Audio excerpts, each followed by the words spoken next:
Gagasan untuk mengembangkan hutan mangrove sebagai tempat wisata ini mulai berjalan sejak 2018 lalu. Saat ide pengembangan dituangkan secara spontan, maka Pak Makbul dan 3 rekannya mulai berkutat mengerahkan tenaga ekstra untuk menyulap areal belukar bakau sesuai impian dalam benak mereka.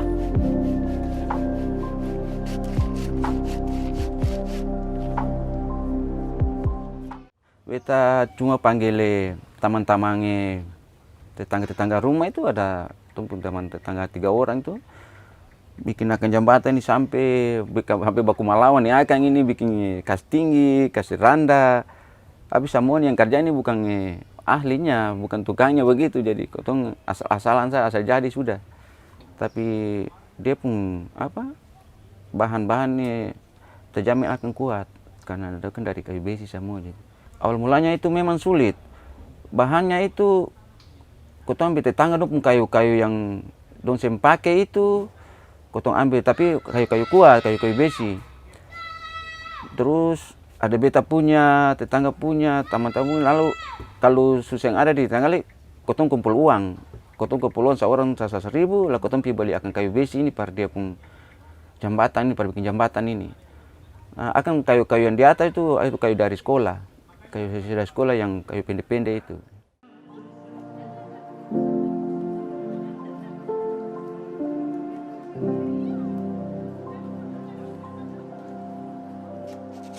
Mewujudkan imajinasi dalam realita memang bukan sesuatu yang mudah dilalui.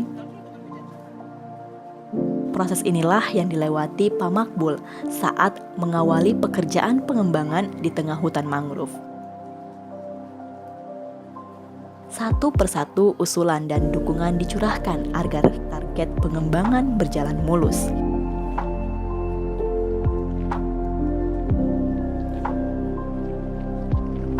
Saat mengawali, kelompok Pak Makbul bermodalkan bahan seadanya yang didapat dari sisa pekerjaan pembangunan sekolah di lingkungan mereka.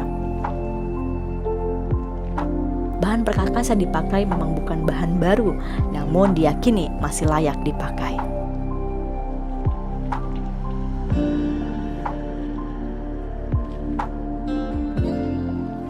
Pekerjaan awal menata belukar bakau mulai berjalan dengan bahan dasar yang serba pas-pasan. Untuk menyiasati keperluan ini, mereka bertiga berbagi jurus untuk mendapatkan material tambahan. Ada kalanya, untuk menutupi berbagai keperluan, ketiganya secara mandiri dan menyumbang sebagian hasil untuk membeli perkakas yang dibutuhkan.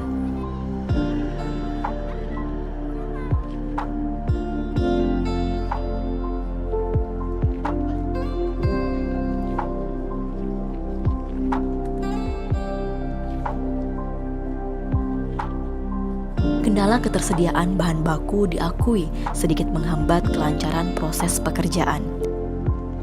Mereka pun menyesuaikan dengan keadaan ini. Jika bahannya tersedia, baru dilanjutkan pekerjaannya. Ada kalanya mereka menunggu uluran bantuan dari pihak lain yang ikut peduli.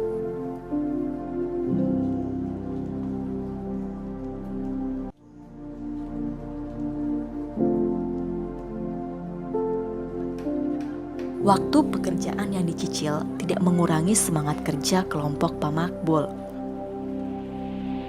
Secara perlahan, hasil kerja mereka mulai nyata.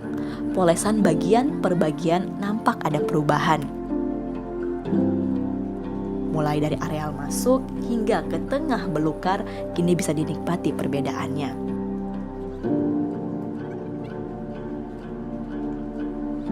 Beberapa sisinya menampakkan panorama yang jelas berbeda dengan sebelum ada pengembangan.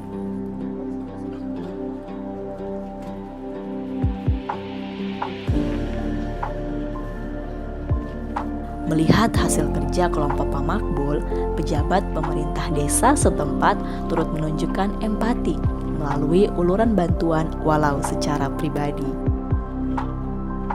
Bantuan yang diberikan berupa sejumlah bahan dasar. Bantuan ini dirasakan ikut memuluskan proses pengembangan yang berjalan.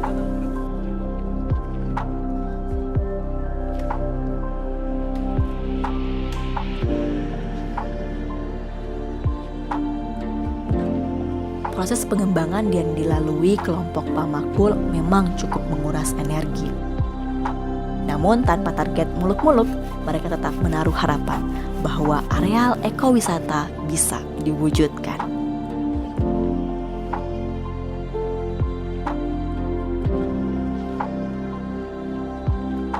Tahap demi tahap sudah dilalui. Beberapa bagian sudah dipoles. Jalan masuk rimba mangrove kini bukan lagi belukar yang menakutkan untuk dilewati. Jembatan mini berpoleskan aneka warna, menjadi pelintasan yang menyejukkan mata dan jiwa.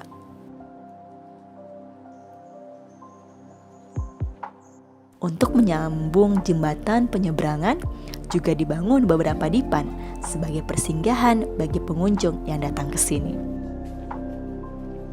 Fasilitas ini sengaja dibangun agar pengunjung yang datang bisa menikmati pesisir teluk yang dikelilingi vegetasi mangrove.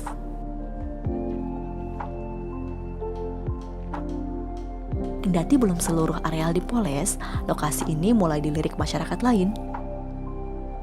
Di waktu-waktu tertentu, lokasi ini didatangi warga yang mencari sensasi berfoto di alam mangrove.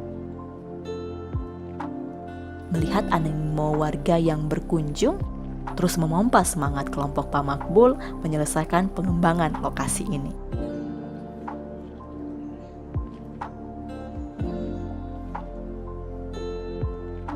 Kelompok Pak Makbul tidak hanya terfokus di pekerjaan pemolesan areal. Tahapan pengembangan yang dikerjakan dibarengi pula dengan program konservasi yang berkelanjutan.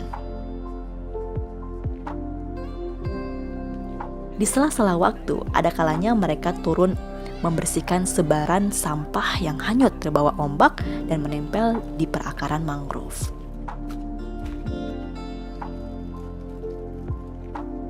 Tidak hanya mengangkat sampah, mereka juga mencari benih mangrove untuk dibiarkan menjadi anakan dan ditanam kembali. Dan ini menjadi rutinitas sampingan saat waktu senggang di tengah proses pekerjaan membangun.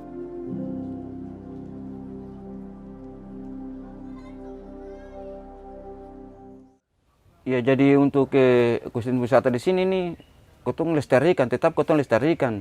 Malahan kotong tanam tambah. Kemarin tuh beta ada tanam sekitar 20 pohon lagi, 20 pohon, tapi beta tanam sini yang melalui bibitan lagi beta secara manual langsung. Tapi kalau macam ada juga dari mahasiswa dari Ukrida, mahasiswa Unpati pernah datang sini, dong tanam dengan anak jambore sudah berapa kali, 2-3 kali ya datang sini para tanam itu ada di laut tuh. Jadi kalau mungkin air meti bukan bisa dapat lihat dompung ya hasil dong tanam sana. Tapi kalau beta tanam ini memang besar, tapi beta ingin tanam terus.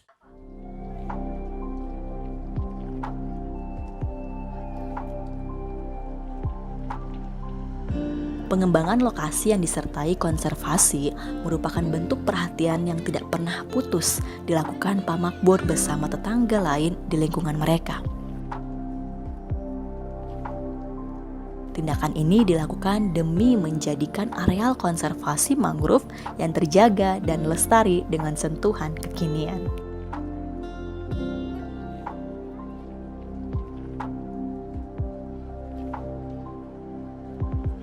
Inovasi yang sementara dikebut kelompok Pak Makbul secara perlahan mulai membuahkan hasil.